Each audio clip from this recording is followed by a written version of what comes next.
खन्थाइनि मुं गोसोआव जाखांफैदों नोंनिल' महरायै खन्थाइखौ सुजुदों नायस्रां ब्रह्म।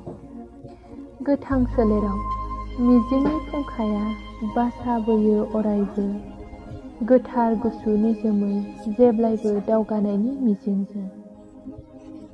मिजिं दंमोनायै नोंहाबो गावनि फिसानि दोहौआव फिसा फुंखाखौ फेहेरनायनि, नाथाय आं जे मिथियामोनायै नोंनि मिजिंनि थफ्लाया बेसे गिलिर आरो बेसे गोबां, आरो नोंनि मिजिंआ बेसे गोथांमोन।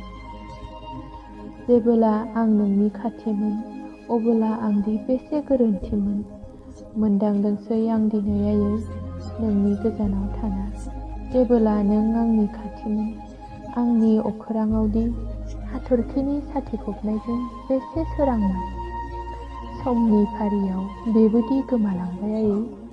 दिनै मुलुगानो गोथौ हाखराव आंदि दिनै बेसे खोमसियाव आयै। नोंनि गोरबो मिजिंनि फुंखाया बोहैनो हमदोंसै आयै दाबो लैथोजों गोरोबफाना। दिनै निदाननि समाव आंनि देहा सोलेराव सौदाव होयो आंनि बिखाखौ गोमालांनाय समनि बै भावफोरखौ गोसोखांना नोंदि आंनि बेसे आंगोमोन। समा जेबोला फैगोन सुदेम गोजोन बार लाना बे मिथिंगा रायजोआव गोथारै सहैफिनगोन आं आयै। नोंनि आथिं गुदियाव नोंखौ खुलुमनो गोरोन्थिनि बिसार लाना बे खोमसि मुलुगनिफ्राय उदां जाना।